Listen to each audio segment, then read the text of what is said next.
Canelo Alvarez protege Julio Cesar Martinez versus Angelino Cordova. Martinez defending his WBC flyweight title. It's a lot of 3 flyweight titles is on the line this week. We just did Jesse Bam Rodriguez and Sonny Edwards, and now Julio Cesar Martinez, who hopefully the 2 winners fight each other. He's going to be defending against Angelino Cordova, man. Same weight class. So we might have some movement in the flyweight division this week. But anyway, Julio Cesar Martinez, 28 wins. 28 years old, orthodox fighter. 5'2" with a 64-inch arm reach, out of Mexico. 20 wins, 2 losses, 15 wins by way of knockout. Angelino Cordova out of Venezuela, orthodox fighter, 5'4", 65.5-inch arm reach.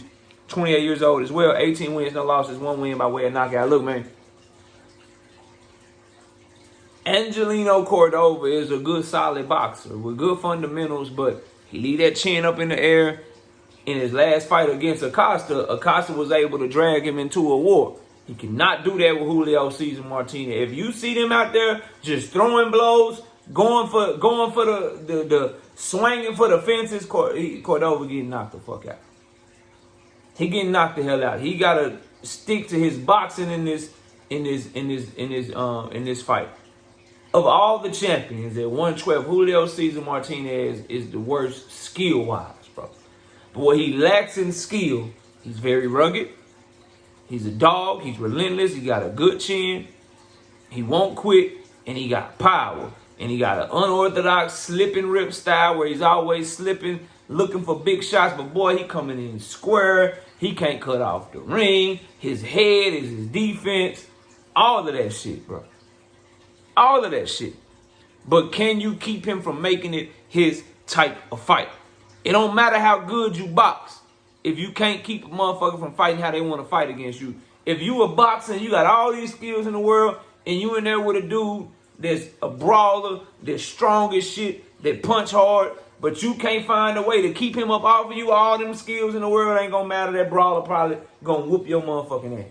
So the path to victory for Angelino Cordova is box and fucking move. Stick that jab out there. Be okay with just jab, right hand behind it, pivot on his ass. If you sit still for any amount of time, that's wrong. Your coach need to be on your helmet. Straight up. For Julio Cesar Martinez, I don't even know if they do game plans over there. But anyway, the game plan need to be walk to him and make him fight you. Make him fight you. Poke your head out there like you do. Tell him to come on like you do. And make him, that bravado come out of him. Make him want to sit down with you. Because I'm telling you, Cordova exchanged a lot of hooks with Acosta, where Acosta was catching his ass and tagging his ass, bro. He can't do that with Julio Cesar Martinez. Because Julio Cesar Martinez, his left hook, his right hand, his motor, he wrecking shit down there at 112 pounds. That shit there cannot be denied. His footwork and fundamentals and jab and all that shit is just so bad to where he don't hardly ever look good in fights, but he applies so much pressure and you eventually get the stoppage, and he'll get a stoppage early on your ass. He coming from the jump. That's the other thing. Ain't no warm-up period, bro. If you Angelino or Cordova, you ain't got time to get the cobwebs out and shit, boy. You better be boxing and moving.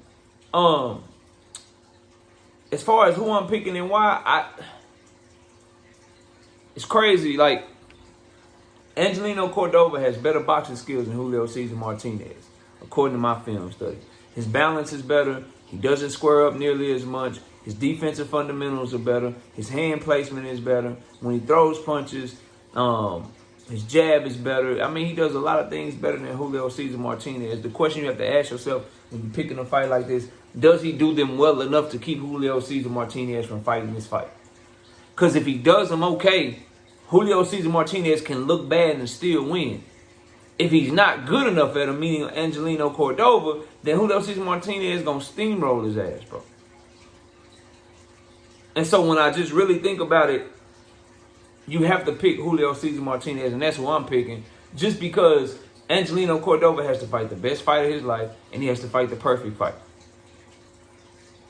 And if the pressure from Angel Acosta had you making mistakes, I find it very hard to believe that you won't make a mistake, leave your chin out there, forget to bring your hand back to the proper place, stay there too long, and then Julio Cesar Martinez won't be able to capitalize on your mistakes as well.